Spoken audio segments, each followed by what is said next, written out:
be asking, is this test accurate? Sounds good. You know, what does this test measure? Who's going to pay for this? That's an important question. If you, why do you think I need this test, and what happens if I don't take it? This is the question I would ask. Is that a new probe, Doc?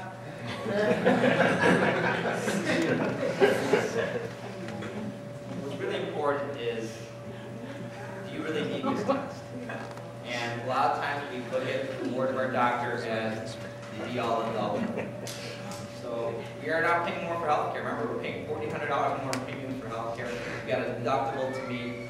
You have to almost look at your doctor as, even though he's well-educated, been to medical school, done your research on where he went to school, you still have the right to question it. She's giving up. And again, doctors are prescribing more tests.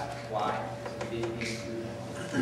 So if they're prescribing a test, question why you need it. You may not need it. This leads to potentially a second opinion. What's interesting is that when you do get a second opinion, how often does that change the initial treatment?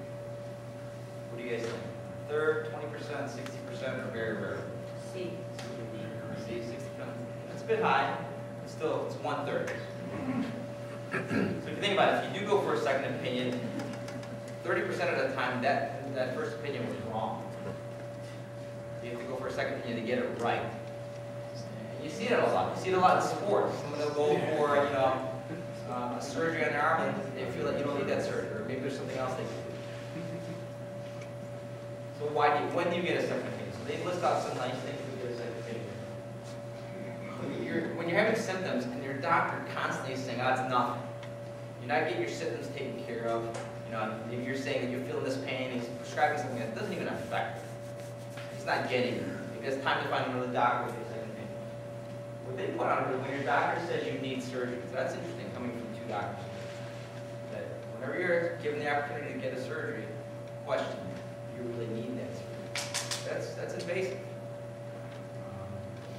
When your doctor isn't a specialist, so if you're seeing a primary care doctor or a family care doctor, and they're asking you to do something that isn't in their realm of expertise, then it's probably time to seek that subspecialist and ask that opinion.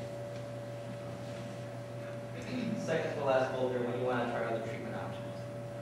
If you're going for prostate surgery, there's probably like 12 different procedures you can go through to get the end result. And that's obviously control your prostate cancer.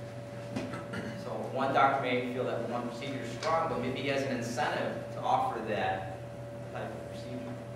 Or if you have a doctor that's offering MRI tests, do you really need that MRI test? Because he's linked in with the radiology center and he's getting a little something back from that. The other thing, the bottom line there, will your health insurance pay? In your plan, because you guys have a little more responsibility, it's more than likely it's going to be covered.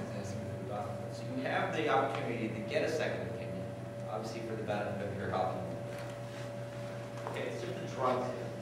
It's pretty confusing. You got Allegra, Viagra, Cymbalta, Zometa, Humira, Certa, Zetia, all these others.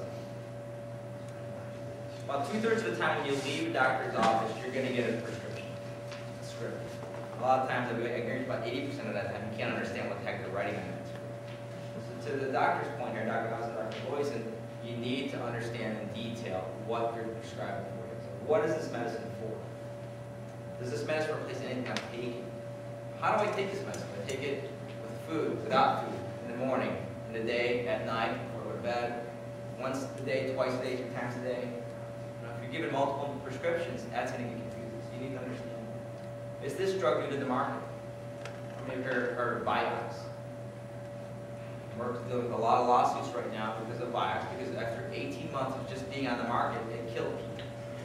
So don't get excited about a new treatment that's being advertised. It has been fully marketed. Is this medication safe to take with other medications or other supplements?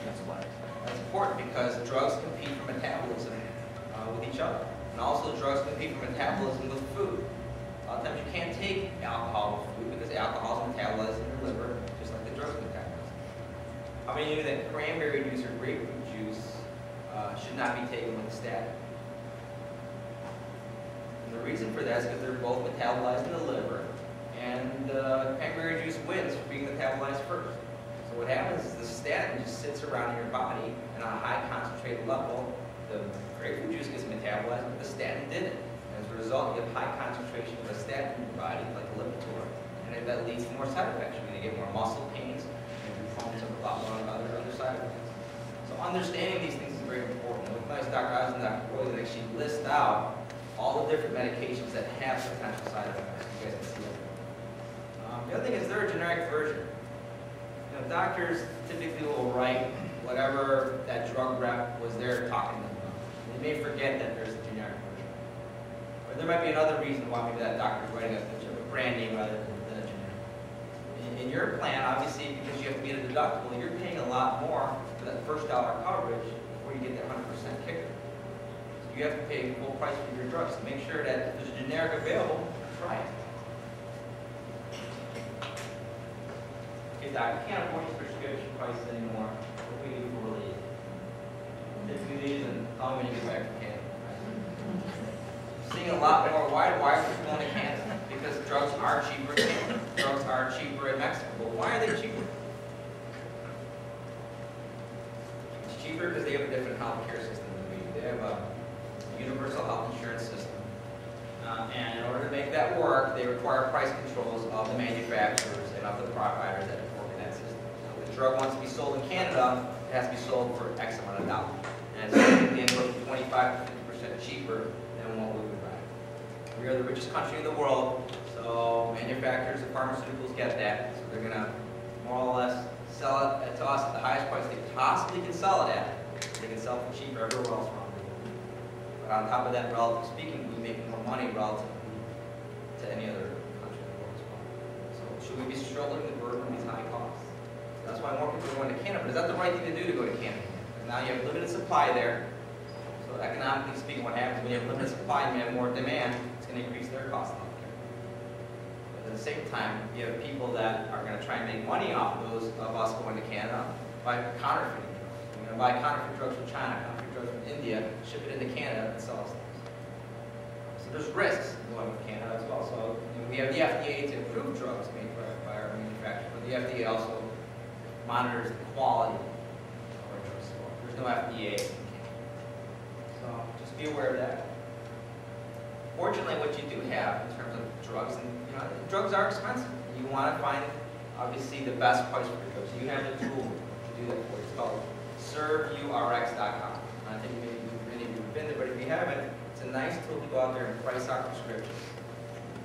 And in the health plan that you're in right now, price out prescriptions with your retail pharmacy. A lot of times you'll see that Walmart is selling drugs for $5, generic drugs. I think Walgreens just has an advertisement $1 a week for generics. So shop around Costco. I know Costco's they volume buy drugs, so they sell them cheaper. So you can have the opportunity to shop around. So it's almost like if you're buying a TV at Best Buy. You now have to do the same thing when you're shopping for drugs. Find the best deal for yourself. Your website's a great place to start, but also you can go on there to just check what's available in terms of other alternatives. Maybe there's another generic alternative. Okay, so what's the least expensive healthcare resource available?